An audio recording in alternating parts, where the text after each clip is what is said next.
Oh, Dr. Ben update. Yeah, why not? Why not one more? Why not? Yeah. So this is from a preprint on bioRxiv called Genomic Analysis of Early SARS-CoV-2 Strains Introduced in Mexico. And it is literally what it says. They look at the sequence of SARS coronavirus from patients in Mexico. And if you've been following the statistics on ft.com or the World in Data or wherever it is that you get your statistics, yeah, then you'll know that Mexico has got a fairly large and growing problem. Right now, it's not as bad as Brazil, but it's on a similar trajectory, and hopefully they can both, level off and start to come down. But neither of them is right now, as far as I can see from the numbers. So they're looking at the virus that's in there, and they're finding some of the similar things. For example, that one we talked about before, the mutation in the spike called D614G, which is a change that nobody really understands, but that seems to be really common, and it's not even like on the outside in a place where it could obviously have an effect, but it's either doing something or it's a super big coincidence, and it's hard to say exactly what it's doing. So yeah, uh, um, so that's out there, but that's not the headline from it. The headline from it is a different mutation, which I'm going to have to look over on the paper just a sec. Yeah, the other mutation is, I want to say 49. H49Y. Yeah, okay. All right. I should just gone with it. That's what I was gonna say. So histidine, add amino acid number 49, turning into tyrosine. Yeah. Okay. Neat. Yeah. Well, what's that do for me? So once again, we have no clear answer as to what that's doing, but we can talk about what part of the protein this is in.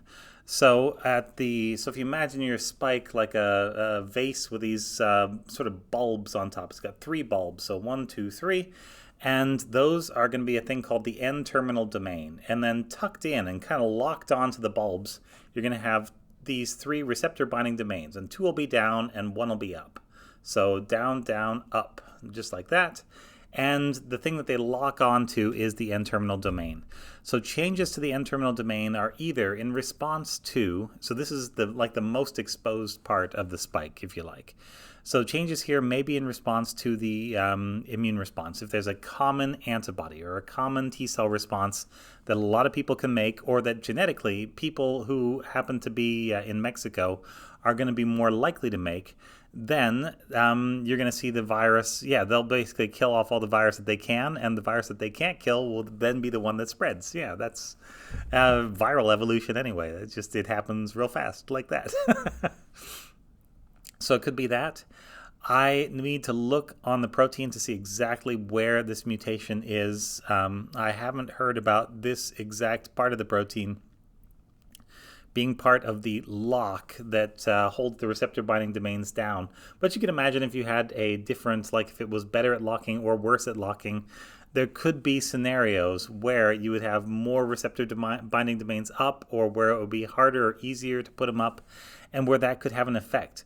Right now, it's hard to predict exactly what change would make Spike better at its job, because one, it's already pretty good at its job, and two, we have really nice static pictures of it. So we have a before and an after, just like Weight Watchers used to have, but we do not have a great during picture.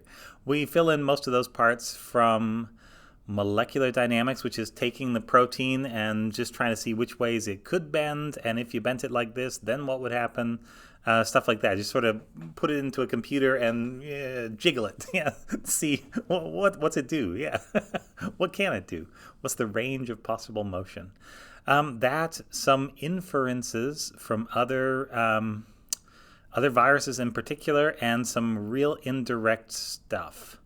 Like if you change a particular part, then it no longer works, but that part could probably only be involved in this way, but it's very difficult to actually show that it's only involved in this way, because either the process works or doesn't. That's usually the test. So these are complicated tests. And yeah, this is as they point out in the paper, this is a mutation, the H49Y. Yeah.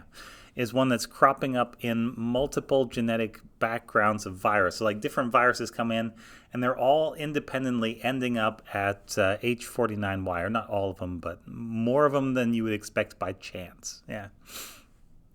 So what does it mean? Oh, yeah, they don't know either. Yeah. What could it mean? A lot of stuff. Yeah. Does it mean the virus is getting worse? No. No. Does it mean the virus is getting milder? No. No. It is just a data point that we need to watch and be aware of. That's the sum total of what we can say right now. So there we go. Yeah, great. Yeah.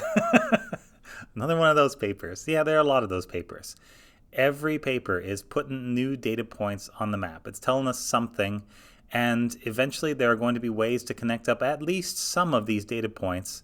And for now, we just got to keep them all swirling around in our heads. And as soon as you hear amino acid 49 of the spike, oh yeah, that's right in the domain that does whatever, it does this thing. Then you're going to say, oh yeah, I remember that was changing in Mexico for some reason. We didn't know why, but eventually all this is going to be clearer. Yeah, maybe clear or maybe just clearer. And until then, we just got to keep watching and doing as much science as we can. Thanks very much. Dr. Ben Update.